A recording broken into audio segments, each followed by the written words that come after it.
ಇನ್ನು ಮದುವೆ ಗಂಡೆ ಬಂದಿಲ್ಲ, ಅದಕ್ ಮುಂಚೆ ಚೌಟ್ರಿ ಹತ್ರ ಹೋಗಿ ನಾನ್ ಕೂತಿದ್ದೀನಿ. ನಾನೆಂತ ಗಿರಾಕಿ ನೋಡ್ರಿ.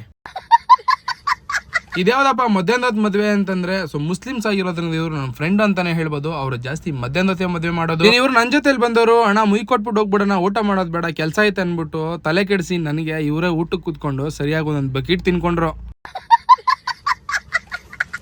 ಬಂದಪ್ಪ ಮತ್ತೆ ನಮ್ ಗುರುಗಳದೇ ಆದಂತಹ ಇವತ್ತೊಂದು ನಾಟಕೋತ್ಸವ ಆನೇಕಲ್ ರಾಮಕುಟೀರದಲ್ಲಿ. ಅದಕ್ಕಂತೇಳಿ ನಾನು ನಮ್ಮ ಫ್ರೆಂಡ್ಸ್ ಹೋಗಿದ್ವಿ. ಕುರುಕ್ಷೇತ್ರ ಮಹಾಭಾರತದಲ್ಲಿ ಒಂದು ಭಾಗವಾದ ಸಾಮ್ರಾಟ್ ಸುಯೋಧನ ಎಂಬ ಒಂದು ಕನ್ನಡ ನಾಟಕವನ್ನು ಇವತ್ತಾಡಿದ್ರು. ನಾವು ಅಷ್ಟರಲ್ಲಿ ದುಶ್ಯಾಸನ ದ್ರೌಪದಿಗೆ ಸೀರೆ ಸೆಳೆಯುವಂತ ಒಂದು ಸೀನ್ ನಡೀತಾ ಇತ್ತು. ಏನಕ್ಕ ಈ ಒಂದು ನಾಟಕದಲ್ಲಿ ದ್ರೌಪದಿ ದೇವಿಗೆ ಸೀರೆ ಸೆಳಿತಾರೆ ಅನ್ನೋದಕ್ಕೂ ಮುಂಚೆ ಇನ್ನು ಧರ್ಮರಾಜ, ಅರ್ಜುನ, ಭೀಮ, ನಕುಲ, ಸಹದೇವ ಇವರು 5 ಜನಕ್ಕೆ ದ್ರೌಪದಿ ಒಬ್ಬಳೆ ಹೆಂಡತಿ ಆಗಿರ್ತಾಳೆ. ಇವರ ರಾಜರ ಆಳ್ವಿಕೆಯಲ್ಲಿ ಜೂಜು ಎಂಬ ಪದವನ್ನು ತಲೆಗತ್ತಿಸಿಕೊಂಡು ಈ ನೀಚಕವಾದ ಜೂಜು ಎಂಬ ಆಟದಿಂದ ರಾಜ್ಯಶೌರ್ಯ ಮತ್ತು ಭೂಮಿ, ಮನೆ, ಮಠ ಎಲ್ಲವನ್ನು ಕಳೆದುಕೊಂಡು ಕಡೆಗೆ ಕಟ್ಟಿಕೊಂಡ ಪತ್ನಿಯನ್ನು ಸಹ ಅಡಮಾನವಿಟ್ಟು ಜೂಜನ್ನಾಡಿ ಅವಳನ್ನು ಸಹ ಕಳೆದುಕೊಳ್ತಾರೆ. ಕಡೆಗೆ ಎಲ್ಲವನ್ನು ಸೋತು ಕಾಡಿಗೆ ವನವಾಸ ಹೋಗ್ತಾರೆ. ಇದರಿಂದ ನಮ್ಗೆ ಏನ್ ಅರ್ಥ ಆಯ್ತು ಅಂತಂದ್ರೆ, ಜೂಜು ಅನ್ನೋ ಆಟ ಕಟ್ಕೊಂಡು ಹೆಂಡತಿನೂ ಸಹ ಸೋಲಿಸ್ತೈತೆ, ಮನೇನು ಸೋಲಿಸ್ತೈತೆ, ನಾವು ಹಾಕೋ ಬಟ್ಟೆನೂ ಸಹ ಬಿಚ್ಚಿಡ್ಬೇಕಾಗುತ್ತೆ. ಇನ್ನು ದಯವಿಟ್ಟು ಯಾರಾದ್ರೂ ಯಾವುದೇ ರೀತಿಯಾದ ಜೂಜ್ಗಳನ್ನ ಆಡ್ತಾ ಇದ್ರೆ ಇವತ್ತಿಗೆ ನಿಲ್ಸ್ಬಿಡಿ. ಎಚ್ಚೆತ್ತಿಗೆ ವಿಡಿಯೋ ಎಲ್ಲರಿಗೂ ಶೇರ್ ಮಾಡಿ.